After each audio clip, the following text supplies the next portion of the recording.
என் தங்கப்பிள்ளையே, மங்கள வெள்ளிக்கிழமையில் உன்வராகி அம்மா என்னை இந்த கோலத்தில் கண்டு என் பிள்ளை உடனடியாக இந்த தாயின் வாக்கினை கேட்க வந்திருக்கின்றாயல்லவா? இன்னும் சற்று நேரம்தான் மிக பெரிய சந்தோஷமான செய்தி உன்னுடைய செவிகளில் வந்து விழப்போகின்றது. என் தங்கமே, அம்மாவினை எப்பொழுதுமே நீ அலட்சியம் செய்ய மாட்டாய் என்ற நம்பிக்கையில்தான் உனக்கு நல்ல செய்தியினை கொண்டு நான் ஓடோடி வருகின்றேன். என் தங்கமே, நீ நினைக்கலாம், அம்மா, நேற்றைய நாள் என் வாழ்க்கையில் நடந்த ஒரு சில நிகழ்வுகள் என்னால் மறக்க முடியாமல் மனவேதனைக்கு என்னை ஆளாக்கி இருக்கின்றது. நீயோ இன்று சந்தோஷம் வரும் என்று சொல்கின்றாய். நானும் என்னுடைய மனக்கவலைக்கு மருந்தாக ஏதேனும் சந்தோஷமான செய்தி வருமா என்றுதான் எதிர்நோக்கி உன் வாக்கினை கேட்டுக்கொண்டிருக்கின்றேன்.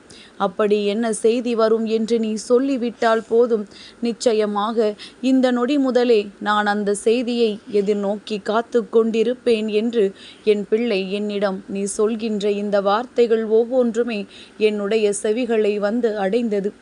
என் தங்கமே, இந்த தாயானவள் உன்னுடைய வாழ்க்கையில் நடக்கின்ற நிகழ்வுகள் எல்லாவற்றையுமே நான் நினைவுபடுத்தி பார்த்து கொண்டுதான் இருக்கின்றேன். நேற்று நடந்த விஷயம் நேற்று மட்டுமே நடந்திருந்தால் அந்த விஷயத்தை நீ பெரிதாக எடுத்து கொண்டிருக்கலாம். ஆனால் இது போன்று உன் வாழ்க்கையில் பல முறை இதே விஷயம் நடந்திருக்கின்றது. நேற்று யார் உன்னை அவமானப்படுத்தினார்களோ அவர்களிடத்தில் நீ அவமானப்படுவது இது ஒன்றும் முதல் முறையல்ல. இதைவிட மோசமான அவமானங்களை இதே நபர் மூலமாக நீ சந்தித்திருக்கின்றாய். என் தங்கமே, அதனால் இவர்களின் குணம் என்னவென்று அறியாமல் அவர்களை சீண்டியது உன்னுடைய தவறு. அவர்கள் இருக்கின்ற இடத்திற்கு சென்றது உன்னுடைய தவறு. நீ என்னதான் சரியாக காரியங்களை செய்தாலும் குறை காண வேண்டும், குற்றம் சொல்ல வேண்டும் என்று ஒருவர் நினைத்து கொண்டே அந்த இடத்தில் இருக்கிறார்கள் என்றால் அவர்களை விட்டு ஒதுங்கிச் செல்வதுதான் உனக்கு நல்லது. என் தங்கமே, தரம் குறைந்து யாரிடமும் சென்று பேசி உன்னுடைய தரத்தை நீ குறைத்து கொள்ளாதே. தரம் என்பது அம்மா பணத்தையோ வசதியையோ வைத்து சொல்வது கிடையாது. தரம் குறைந்தது என்பது அவர்களினுடைய குணத்தை வைத்து மட்டும்தான் நான் சொல்கின்றேன். குணத்தில் குறைந்தவர்கள் நிச்சயமாக உன்னை வாழ்க்கையில் அடிக்கடி பார்க்கும் பொழுது அவர்களிடத்தில் ஒதுங்கிச் செல்வதுதான் நல்லது என்பதனை நீ புரிந்து கொள்ள வேண்டும். என் பிள்ளை, உன்னுடைய வாழ்க்கை நிச்சயமாக உனக்கு சந்தோஷத்தை வைத்து கொண்டு காத்திருக்கின்றது. இந்த வாழ்க்கையில் எதையெல்லாம் நீ அனுபவிக்க வேண்டும், எதையெல்லாம் நிச்சயமாக சந்தோஷமாக பெற வேண்டும் என்று நினைத்தாயோ அவையெல்லாம் உன்னை வந்து சேரத்தான் போகின்றது என்பதனை நீ மறந்து விடாதே. என் தங்கமே, உன்னுடைய வாழ்க்கையில் உனக்கென்று சில அன்பான இதயங்கள் காத்து கொண்டிருக்கின்றது.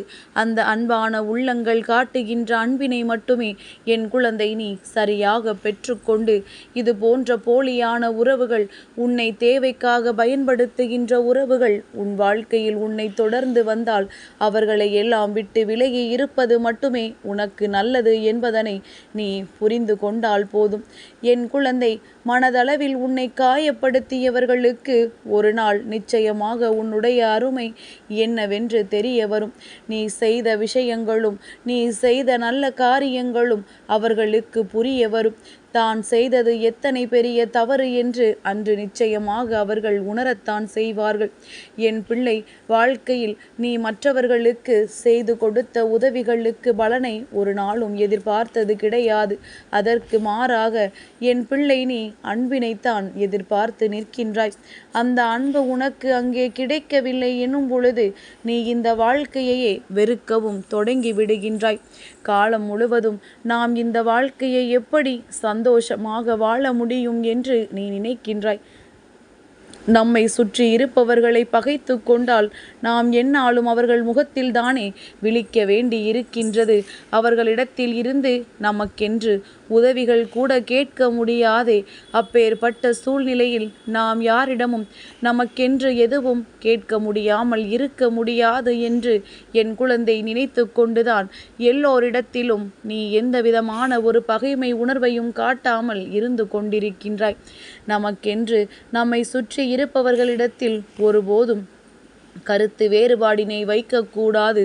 நாளை நமக்கு ஒரு அவசரம் என்றால் அவர்கள் தானே வந்து நிற்க வேண்டும் என்று என் பிள்ளை நினைக்கின்றாய். என் தங்கமே, நீ நினைப்பது 100க்கு 100 உண்மையான விஷயம். ஏனென்றால் உன்னுடைய நெருக்கமான உறவாக இருக்கலாம், சொந்த பந்தமாக இருக்கலாம், உனக்கென்று உயிரை கொடுக்கக்கூடியவர்களாக கூட இருக்கலாம். ஆனால் உனக்கு ஒரு கஷ்டம் என்ற ஒன்று வரும் பொழுது, உனக்கு ஒரு அவசரம் என்ற ஒன்று வரும் பொழுது உனக்காக ஓடோடி வந்து உதவி செய்யக்கூடியவர்கள் அருகில் இருக்க மாட்டார்கள். அவர்கள் அங்கே தொலைவில் இருந்து கொண்டு உனக்காக எதையும் செய்ய முடியாமல் தான் நின்று கொண்டிருப்பார்கள். உனக்கு அருகில் இருப்பவர்களும் அக்கம் பக்கத்தினர்களும் மட்டுமே ஓடி வந்து உதவியினை செய்ய முடியும் என்பதனை புரிந்து கொள்ள வேண்டும். அம்மா சொல்வது உனக்கு புரியவில்லை என்றால் ஒரு உதாரணத்திற்கு சொல்கின்றேன். என் தங்கமே, ஒரு வயதான அம்மா அருகில் இருக்கின்றார்கள். அவர்களினுடைய பிள்ளைகள் எல்லாம் ஏகபோக வசதியோடு வெளியே தங்கி இருக்கின்றார்கள். அவர்கள் இருக்கின்ற ஊர் நினைத்தவுடன் ஓடி வருகின்ற தொலைவு கிடையாது. இன்று கிளம்பினால் நாளைதான் வந்து சேர முடியும்.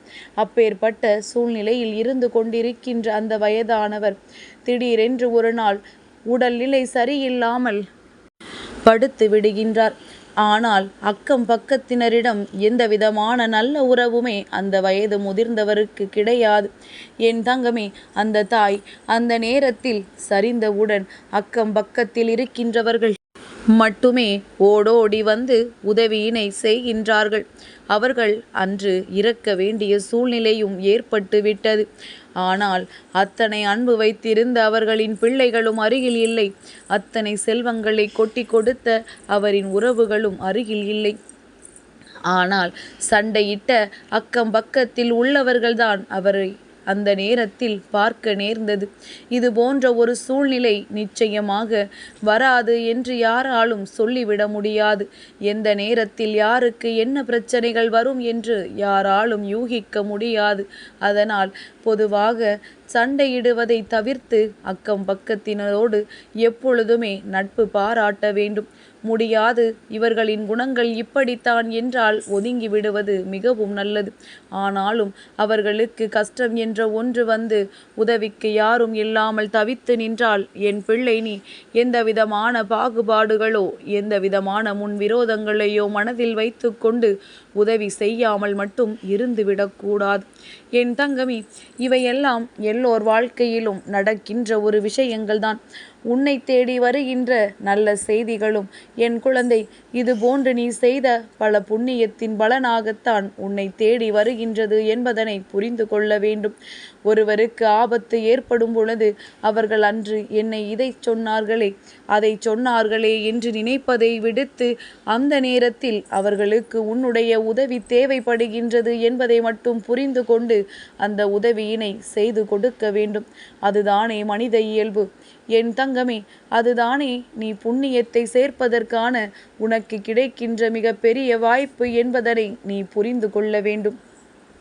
மனதார ஒருவருக்கு செய்கின்ற உதவி நிச்சயமாக உன்னுடைய எதிர்கால வாழ்க்கைக்கு நல்ல பலன்களை கொடுக்கும் என்பதனை நீ மறந்து விடாதே.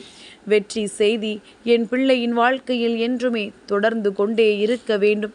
ஒரு நாளும் என் பிள்ளை வாழ்க்கையில் கஷ்டம் என்று நினைத்து மனம் வேதனைப்படக்கூடாது. யார் உன் வாழ்க்கையில் என்னவெல்லாம் கொடுக்க வேண்டும் என்று நினைத்தார்கள் என்பதனை ஒரு முறை சிந்தித்து பார். யார் உன் வாழ்க்கையில் எதையெல்லாம் எடுக்க வேண்டும் என்று நினைத்தார்கள் என்பதையும் ஒரு முறை சிந்தித்து பார். யாரெல்லாம் ஆபத்து நேரத்தில் உன்னை கை நழுவ விட்டார்கள் என்பதையும் நீ சிந்தித்து பார். இதுபோல நாம் எப்பொழுதும் யாருக்கும் எதையும் செய்யக்கூடாது, யார் மனதையும் காயப்படுத்தக்கூடாது. நாம் அடைந்த துன்பத்தை தானே அவர்களும் அடைவார்கள் என்பதனை புரிந்து கொண்டால் என் பிள்ளைக்கு யாருக்குமே வாழ்க்கையில் எந்த காயத்தையும் கொடுப்பதற்கு மனம் வந்து விடாது. நிச்சயமாக இது உனக்கான வாழ்க்கையாக எந்நாளுமே உன்னோடு இருக்கும் என்பதில் எந்த ஒரு மாற்று கருத்தும் கிடையாது. என் பிள்ளை அடைய வேண்டும் என்று ஆசைப்பட்ட வாழ்க்கை உனக்காக அங்கே காத்து கொண்டிருக்கின்றது. மனம் சந்தோஷமாக இரு. உன்னுடைய வாழ்க்கையை பற்றிய கவலை உனக்கு தேவையில்லை. உன்னுடைய வாழ்க்கையில் நீ ஆசைப்பட்டதை உனக்கு தருவது இந்த வராகி என்னுடைய பொறுப்பு. என் தங்கப்பிள்ளைக்கு இந்த வராகி அம்மாவினுடைய ஆசீர்வாதங்கள் எப்பொழுதும் உண்டு.